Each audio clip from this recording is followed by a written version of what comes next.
only sky. Imagine all the people living for today. Imagine there's no countries. It isn't hard to do. Nothing to kill or die for, and no religion too. Imagine all the people living life in peace. You may say I'm a dreamer, but I'm not the only one. I hope someday you'll join us, and the world will be one. Замислете еден топол, интересен дом некаде во Ѓорче. Замислете едно многу интересно семејство. Замислете еден куп раце сплотени во едно множество што прават гнездо и во тоа гнездо е топло прифатен еден нивни член. Бевме во едно такво семејство и снимивме многу интересна приказна. Погледнете. A brotherhood of man. Imagine all the people sharing all the world. You may say I'm a dreamer, but I'm not the only one. I hope someday you'll join us, and the world will live as one.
Матовски, еве сме кај вас овде во Ѓурче Петров за една многу сериозна тема, ама со тепавме прво од смеење. Тоа вака кај вас е постојано? Да. Станувате ли некогаш вие сериозни луѓе, ова е сериозна работа? Не знам, вака не сме размислувала, ама може да пред спиењем и тоа се смееме. Нема шанси. Може да заклучам на брзина дека овде е секогаш весело, бучно, секогаш има луѓе, овде кратци не можат да дојдат бидејќи постојано има некој. Не, нема шанси, кратци никако. Еве прв пат дури снимаат тука, среќни, задоволни, с фамилија, ајде, молам. Се договоривме да сме сериозни. Да, сега почнуваме навистина сериозно, готово. Се смееме како фамилија, но сега сме тука за друга работа. Ајде другата работа да си ја почнеме онака убаво домаќински, сериозно, за она што мене ме поттекна да направам напор и да дојдам кај вас. Е токму еден ваш член ве доживувам како семејство, како многу раце што се испреплетени и сте направиле една многу убава мрежа во која што Цако е прифатен како во топло и убаво гнездо. Е тоа е оно што сакам да им го пренесам на гледачите на емисијата Петиот ангел, дека Човек со Даунов синдром може да биде супер. Токму така, лицата родени со Даунов синдром, доколку се работи со нив, доколку се вложи труд, апсолутно може да бидат супер. Тоа подразбира дека најнапред треба да бидат прифатени како такви, значи не станува збор за некакво си срамење или за некакво си криење, затоа што прво и основно состојбата Даун синдром е баш како што реков состојба, тоа не е болест, тоа не е некој вирусче кој што си го собрало дека си купувал на пазарче, туку е наједноставна состојба каде што има вишо хромозом во 21-иот ген, меѓутоа тоа не е ни така страшно, нели? Се покажува во животот, како што е случајот со нашиот Александар. Со труд и работа се може да се постигне. Така да ние како семејство од првиот момент стартувавме со идеја дека станува збор за живо суштество, станува збор за дете кое што е наше, заедничко, нема зошто да се срамиме, нема зошто да го криеме. И со сопругот решивме да си работиме и така како што не ги даваа смерниците во развојното советовалиште на доктор Двојаков. Потоа со логопедката Виолета Тортевска почнавме да работиме и резултатите неизоставно дојдоа. Имавме таква среќа како семејство, можеби затоа што и на почетокот кажавме дека многу се смееме, да ни се отвараат вратите. Ни се отвори вратата на градинката Росица. Тоа е градинка во која што оди до секој едно редовно, да речем, детенце. Овакво, така да детството Александар го започна со своји соврсници, со кои што си делеше и добро и зло, како и секое друго дете во детската градинка. Понатаму следеше процес каде што не упатија повторно доктор Двојаков од развојното советовалиште кое што е на Битпазар, заедно со Заводот за ментално здравје да се обидеме со редовно школување. Во меѓувреме во Македонија започна процесот на инклузија. Имаше пилот училиште во Влаев, во близина на нашата населба, и Александар стартуваше и со редовно образование, значи во основно редовно образование. 8 преубави години помина тамо. Од прво оделение следеше развој со своето оделение, каде што децата се навикнаа на него. Немаше некоја голема разлика, значи нормално на почетокот тоа се деца. Неговиот малку забавен развој воопшто не беше толку забележлив, ниту пак влијаеше, да речам, нешто посебно на дружењето со другарчињата. Сите тие заеднички родендени се славеа заедно, сите тие часови, сите тие оние одмори меѓу часовите беа склопени заедно Александар со своите другарчиња. И благодарение на учителката Катица, што му беше нели во основно до 4-то оделение, потоа на класната раководителка Маре, Александар си помина на вистина преубави 8 години, не само од аспект на дружењето, туку и од аспект на тоа што требаше да се научат основните работи, да се описмени, да научи и после тоа што ја знам географија, историја како предмет кој што особено го сакаше и неговиот професор Јордан, ли така се викаше, да, се чини. Ете така, за да потоа продолжиме во редовна школа во Ѓорче Петрово текстилното училиште, каде што имаше проблеми. Тоа е затоа што тоа беа деца кои што до тогаш можеби не виделе деца различни од себе, веќе навлезени во пубертет, каде што доаѓа до одредени нели работа на хормони, сето и са они нешто тамо се обидуваат да се прават, така да тоа беше малку потежок период, меѓутоа и од тој период му се Милена, Афродита, другарки, Сали што ни е комшиче тука во Ѓорче, така да и тоа си имаше некоја своја одредена убавина. Да речам колку што можеше да има во ситуација кога децата воопшто не знаеа за каков синдром станува збор. И така животот си врвеше, си течеше, за да на крајот испадне да се обидеме со школување на факултет. Александар се запиша на педагошкиот факултет во Скопје. Веќе таму е 2-ра година. И во погледот на образованието ми се чини дека го достигнува својот врв и својот максимум, затоа што можеби има некој дете друго кое што е со Даунов синдром да е на факултет, мене не ми е познато. Меѓутоа како и да е, битно е дека он си се најде себе си таму. И доколку во средното училиште немаше можност да се покаже се она што знае, уме и го сака, тоа го доби како шанса на факултетот, каде што напоредно со колешките на групата предучилишно воспитание, тоа е единствено машко. Другото се све студентки, девојчиња, заедно работат на проекти, заедно полагаат колоквиуми, испити, така да му е навистина преубаво. И една вака ретроспектива направена на неговиот живот во текот на образованието како еден главен сегмент нели во развојот, направија уствари да го имаме Александар Матовски на своја 21 годишна возраст, успешен член на ова општество. Снежана, многу интересно го размуткавте клупчето, нели, од денешниот ден, наназад, нели, од како го добивте цако, како таков, како едно богатство, што можеби вам би ги отворило очите, можеби не сте сонувале, ниту па сте посакувале да имате таква мака. Меѓутоа, сега морам да ви поставам едно многу интимно прашање. Што станува со брачните другари, кога ќе добијат вакво дете, ако ви е незгодно, да скокнеме во прашање? Не постои незгодно во нашето семејство. Ве прашувам заради нешто друго, оваа емисија има и едукативен карактер. Да, значи, од она пак ја што го имам како искуство да речеме, постојат бракови во кои што кога ќе се роди дете, дали со Даунов синдром, дали со некоја пречка, било од кој тип, нели, деца попречени во развој, со посебни потреби, мислам, која сакате формулација искористете, апсолутно ништо не значи дали ќе речете или ментално ретардира, се едно ми е мене тоа. Значи, дете кое што се разликува од другите деца, доаѓа прво до обвинување, ти си крива жено, не бе мажо, јас не сум крива, крив си ти, значи да се бара виновник. А се губи ли така драгоцено време? Не само што се губи драгоцено време, него вие наедноставно ја губите врската во бракот. Она што вие го велите во брачната врска. Затоа што ако тука се изгубите со сопругот или со сопругата, се едно, јас сум нели женско, говорам за мојот сопруг, автоматски вие тоа што ќе го изгубите драгоценото време, најмал проблем, вие ќе го изгубите основното, клетката, семејството. Па и оние деца кои што немаат посебни потреби, да речам, наједноставно ќе се изгубат. Го губите детето кое што се родило со одредена посебна потреба, дали е тоа Даунов синдром како Александар, ги губите неговиот брат и сестра. Значи вие го дефинитивно го растурате семејството. Глупоста човекова, да речам, да се обвинуваш себе си, кога е де факто тоа нешто што се случило. Па оди прво на лекар, прашај како се случило. Тоа го направивме со сопругот. Значи не постоиш, јас плачев многу. Плачев, се дерев, нешто се трескав тука, само што дознав, пошто сама дознав, така ми кажа. И кога се врати на сопругот по телефон, му јави како секоја паметна жена, нели? И он кога дојде рече, чекај полека. Полека, ќе видиме што и како, ќе живееме, нели?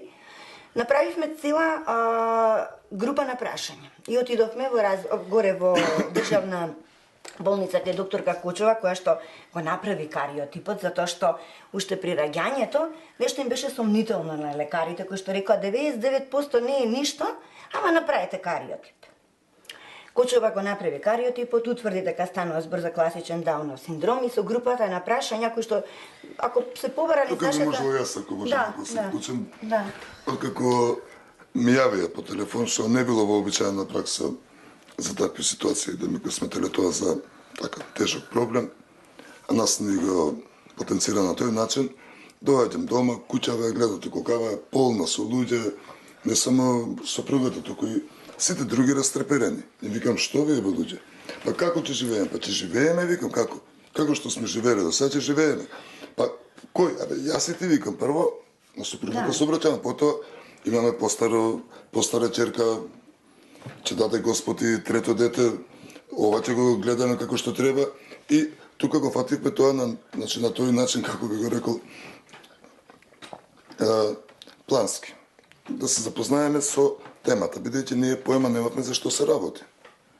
И едно-две недели размислувавме и запишувавме, затоа што знам дека ќе бидам возбуден таму, нема да знам што да прашам, како што. Концепција направивме, ни објасни докторка Кочова што е, како е, рековме така ли е, засукај ракави и фати се работи. И од тогаш навака... Да, имаше еден момент, да, ќе ти влезам во збор, извини, молим те. Имаше многу интересен момент со докторката, кога супругот ја прашува, вели, дали ќе биде човек. Нели, некој синдром Даун, што е тоа синдром Даун? Она се изнасмеа и вели, да, ќе биде човек. Многу захвален, многу нежен, многу спонтан, многу фин и ако работите, ќе го доживеете успехот, ова што сега го доживувате. Во тој момент кажа дека познава некакви си родители кои што дете со Даунов синдром дале во дом. Се можам да ви објаснам како беше тонот на докторката, обвинувачки, како не име срам тоа да го направат. Ова е захвален синдром, синдром кој што доколку му дадеш ке ти врати. И мислам, дефинитивно, ова што Зоран го кажува, откако ги поставивме нели прашањата и неговата прва реченица, значи јас цел живот ќе му бидам навистина благодарна. За тоа ќе живееме. Мене ми беше прво тешко, како ќе живеам, човече? А нема проблем, стварно живеевме. И овакво, дури, значи, ќе се вратам на прашањето, малку некако се расшируваме. Нашиот брак се зацврсна со детето, со раѓањето на Александр. Да, тоа сигурно. Значи, ако претходно и се пречкавме и Марија, ти чувај, ја чувам, не ја чуваш, вамо, тамо, Александр кога се роди, кога се случи ова, навистина беше една спона која што толку многу не обедини двајцата, она што вие го рековте, дека понекогаш не сме свесни што се може да ни се случи. Знаете, додека не ви се случи некоја непогода под наводници, пошто за нас Александар не е непогода, за нас гледано и од сегашен и од тогашен аспект е благодет уствари, затоа што не оплемени сите. Меѓутоа, до тој момент вие стварно не знаете што може да ви се случи. Ама ви се случи една многу убава работа после Марија и Александар, го добивте и Бојан, па ви се направи тој сплет на раце, ми се чини 4 раце, па вака ако ги ставиме сите 4 многу убаво, седалче, столче може да се направи. И ако ги помножиме, да речеме, овие двајца, по двајца, ќе ги добиеме идните зет, сна, кои што сега се може би драги овдека околу софрата, утре кој знае што ќе бидат. Меѓутоа добиваме многу концентрични кругови околу Александар на луѓе кои што се запознати со Даун синдромот, луѓе кои што се научени да не се плашат од тоа што е непознато, да не го отфрлаат, туку да се обидат да најдат пат до срцето на Александар, така ли е, дечки? Така е. И мислам, ајде Марија и Бојан прво да ги чуеме, па потоа овие странци. Ние што сме тука, мислам, апсолутно максимална поддршка му даваме на Цако. Ние како најблиско семејство и веќе последно време, последниве години Коки, Коста и Геа. Меѓу другото би било неблагодарно да не ги споменам и другите луѓе во куќава, значи баба, дедо, Бибе и Горан, тетка ни тетини, заедно со другите двајца братовчеди и се разбира сита наша заедница, значи мои пријатели, пријателки, пријателите и пријателките на Бојан, на Цако, значи максимална поддршка во секој аспект, цело време, значи постојано се со нас, постојано работат на тоа да ги на некој начин да кажам ги разбудат другите во окружувањето за тоа дека различноста е тука, че сега е Цако, треба може да биде нешто друго и дека различноста е убава.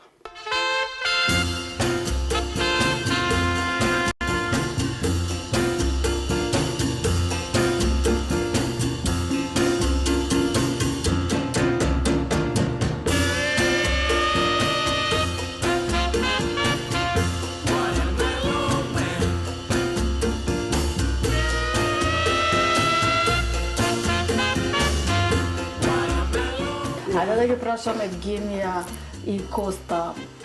Вас не ви е страф од Цако? Не знам зашто тако прашање, дали се плашам од Цако. Цако е едно дете кое што супер си поминуваме со него, кога и да сум, дали сум тука, дали сме кај мене, дали сме нега надвор. Си правиме вообичаени активности, дали гледаме фудбал, дали си идеме на интернет, дали некоја прошетка низ насалба, низ центар на Скопје, скачање, било какво. Значи, воопшто не ме е страв, дури Цако е едно толку искрено дете кое што буквално ти кажува све, например, што ти пречи кај него, може да ти каже за било што, например, Коста ми пречи ова, многу е чисто директно. Ајде сега јас да ти одговорам на прашањето, зашто ви го поставив тоа прашање, дали се плашите од Цако? Дали се плашите од тоа што ќе ве заседни со својата популарност? Момчето некни промовираше книга, имаше најмалку 300 присутни на промоцијата. Стана попопуларен од сите вас. Може да се каже така, пошто никој, мислам, ја барем не сум имал некоја популарност таква како Цако, може да се уплашам од тоа моц. Евгенија, малку позната јавна личност. Цако, мислам дека ќе те засени. Цако ќе стане попознат од мене, не може така, Цако ќе се караме со... Важи. Јас предлагам да напишеш песна, а Геа да ја отпее. И да бидете на исто, може? Може, договорено, Цако, ја ќе работиме на случај. Бојан е гитариста Јана исто така може да се приклучи ко пратечи вокал, а ја и Марија ќе играме, коста и жени ќе гледаат, пошто Тргаме маркетинг, ние тројца да ти играете. може и така. Јана, да те прашаме и тебе, ти си му бретучатка на Александар. Ние дојдовме овде када снимиме една емисија за едно многу компактно семејство кое што покажува големо срце, голема душа. Вие сте од најблиското, да речам, семејство од фамилијата.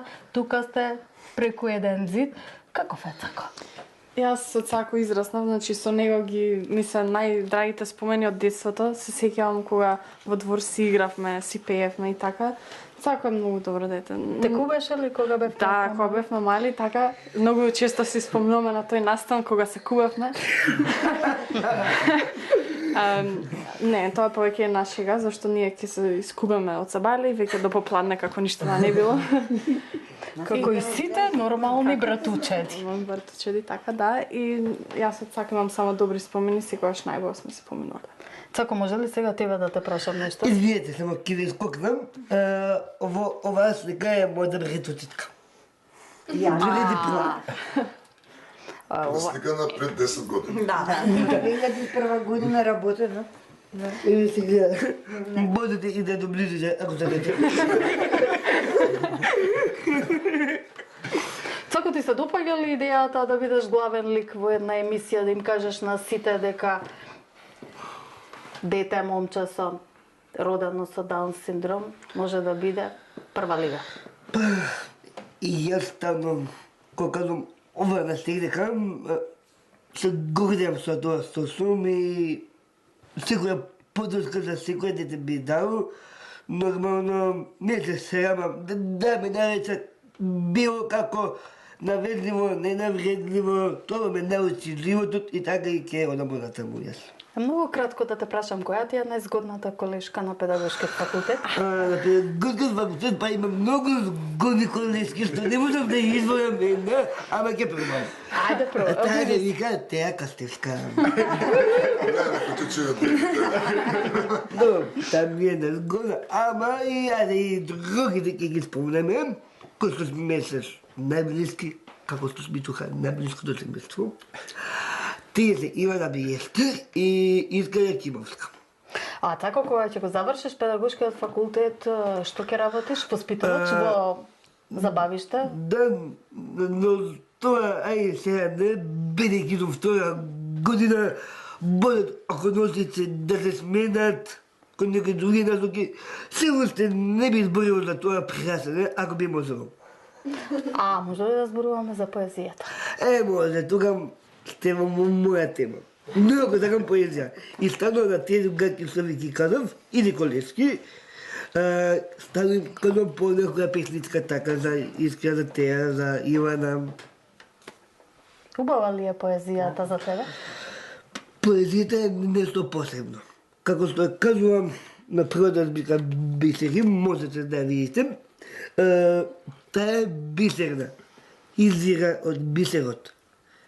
И затоа, незите најме во Кичкото езеро, ги има боснатите бисери. Окичките бисери. И тоа ме дробна за прва книга, која ќе зборам, да има овој наслов. Имам уште една книга издадено во последно време, тоа е Сајакен свет. Тука е мојата мисла дека и сите други кои што се не знам како да ги најдам тие деца што се потпоро се развиват и тие што се подобри, поуспешни, дека никој не може да е подобар од човек што лека поезија и љубов. Па сега мислам дека треба да изгаснеме камерата и да продолжиме да се смееме. После ова имате уште нешто да кажете. Ако може, мислам. Да го чуеме и Бојан. Па, многу работи се кажа, многу интересни ствари, цела историја на Цако што се помина, сите случувања кои што... Добро, јас би поставила да речеме конкретно прашање.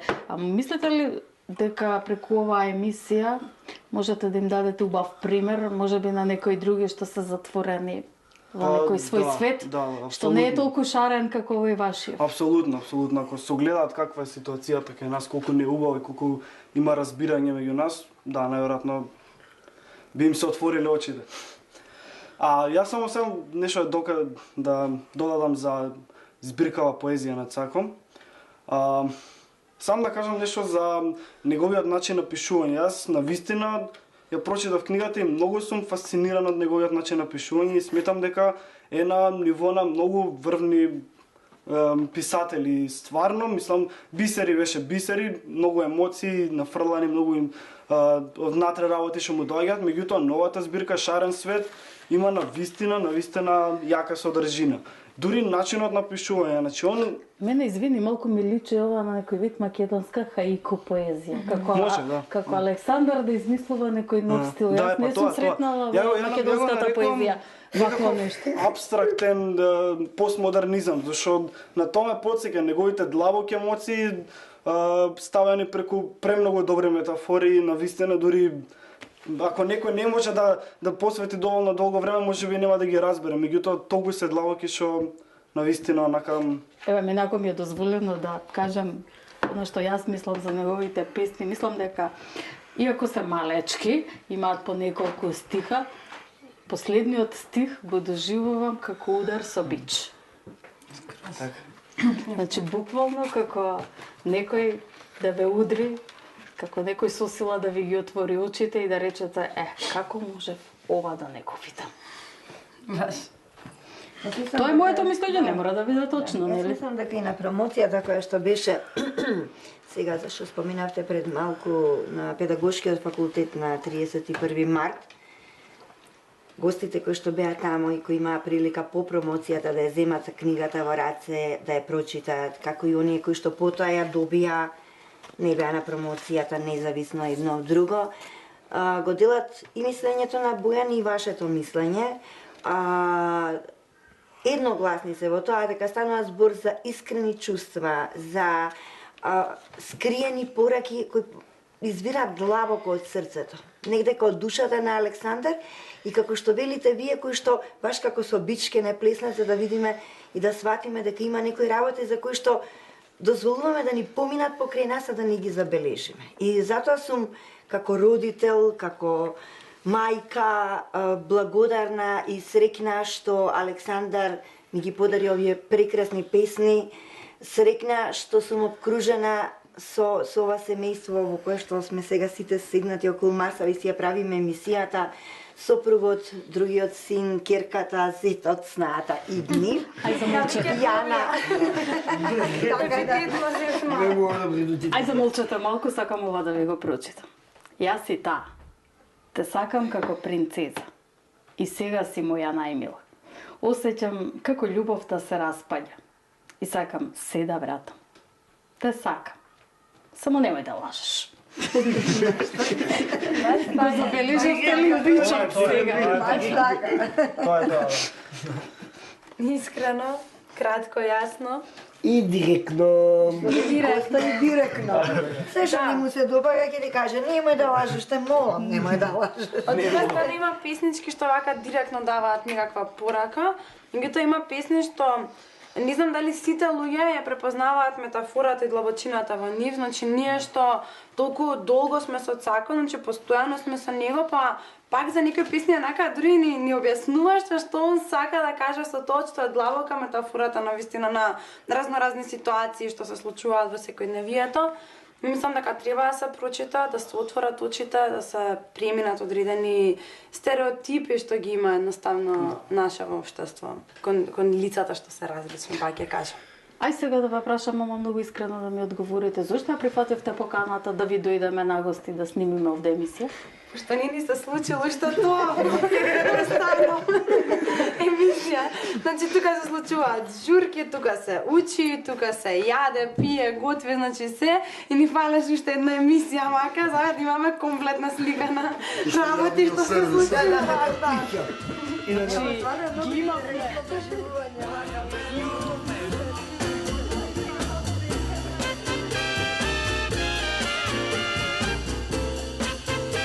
И сега на крајот што? Може би само едно подсетување дека среќните семејства се среќни на свој начин, несреќните несреќни на свој начин. Ова беше едно од семејствата кои што мислам дека се многу среќни затоа што се заедно, затоа што се сплотени и затоа што имаат што да му кажат на остатокот на светот. Јас се гордеам што токму тоа го направија во емисијата Петиот ангел на македонската телевизија. Довидување.